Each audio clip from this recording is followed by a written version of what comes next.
नमस्कार साथियों, कैसे हैं आप? सबका स्वागत है अवेकिंग विद किरण में। तो साथियों, आज का विषय भी बहुत इंपॉर्टेंट होने वाला है। तो आज का विषय है प्रेरणा, मोटिवेशन। आप प्रेरणा को किस तरीके से समझते हैं, अपने शब्दों में आप कमेंट बॉक्स में लिख सकते हैं। आपका हार्दिक स्वागत है। तो साथियों, प्रेरणा किसी के देखिए, समस्याएं, रुकावटें तो हर किसी के जीवन में आती हैं, लेकिन जो इनसे उभर पाता है, जो अपने जीवन को एक नई ऊंचाई पर ले पाता है, उन समस्याओं को निम्न स्तर पर यदि कोई ले आता है, तो मुझे लगता है वो अंदर से इतना प्रेरित होता है कि उसे लगता है कि मुझे अपना जीवन बदलना है। और प्रेरणा कोई बाहरी विषय नहीं है, प्रेरणा अंदर का विषय है। प्रेरणा एक ऐसी आग है जो हमें अंदर से प्रेरित करती है।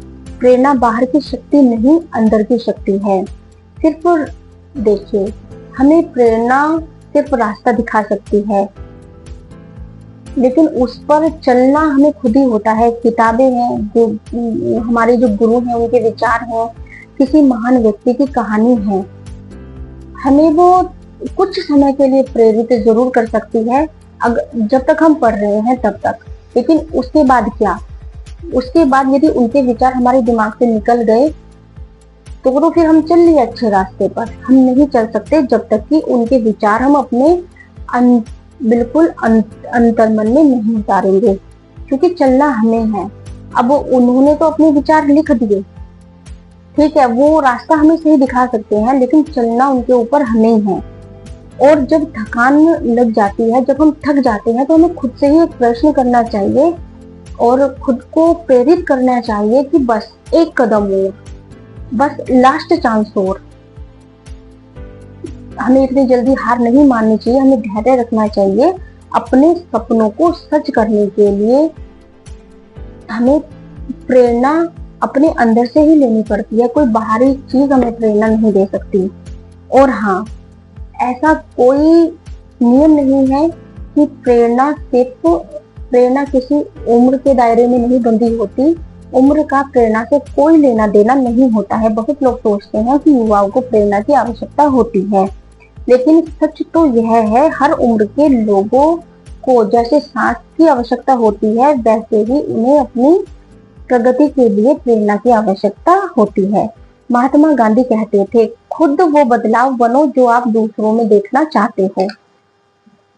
और यह इतनी गहरी बात है कि ये हमारे मन में स्वतः ही प्रेरणा का दीपक जला देती है। अब्दुल कलाम कहा करते थे, सपना वो नहीं है कि जो हम नींद में देखते हैं, सपना तो वो होता है जो हमें सोने नहीं देता। सपनों की कोई समय सीमा नहीं होती, हम किसी भी उम्र में सपने देख सकते हैं। सपने देखने और पूरा करने की ऊर्जा हर उम्र में, हर इंसान में विद्यमान होती है। सिर्फ थोड़ी सी कमी उसको अपने अंदर के ही मोटिवेशन से होती है। उसे अपने अंदर जागृति की कमी महसूस होती है। वो हो सकता है उसे किसी अच्छे विचार वालों से मिल जाए, लेकिन उसके लिए उसमें चाह होनी चाहिए कि वो अंदर से बदलना चाहता है। अब देखिए, बच्चा सीखने के लिए प्रेरित होता है, युवा अपने लक्ष्य पाने के लिए प्रेरित होता है, और जो बुजुर्ग लोग होते हैं वो अपने अनुभव की रोशनी समाज में फैलाने के लिए प्रेरित होते हैं। तो दोस्तों, प्रेरणा बूढ़ी नहीं होती, हमेशा जवान रहती है। वास्तविक प्रश्न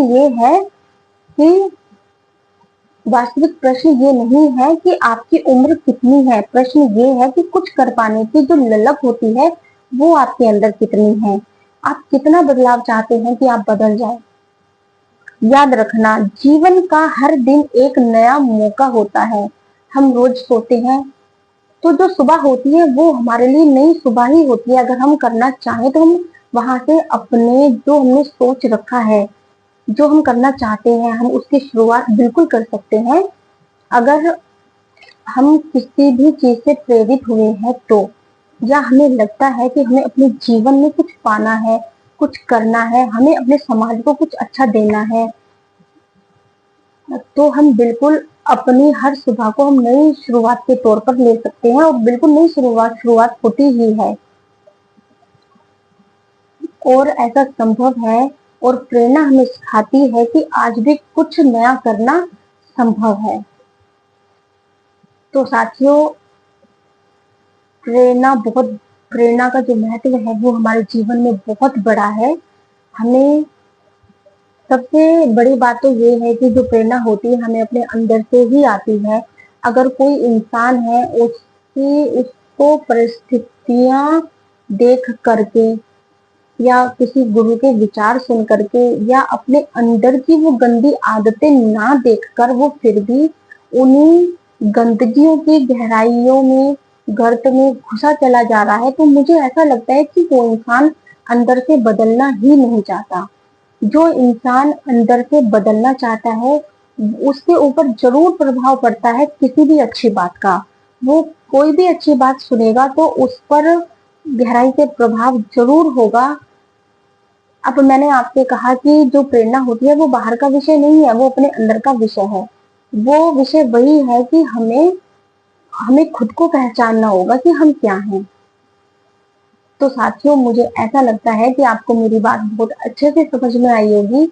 तो आज का टॉपिक मैं यही समाप्त करती हूँ। मिलते हैं और नए टॉपिक के साथ, नए नई बातों के साथ और किसी अच्छे से विषय पर फिर से बात करने के लिए धन्यवाद।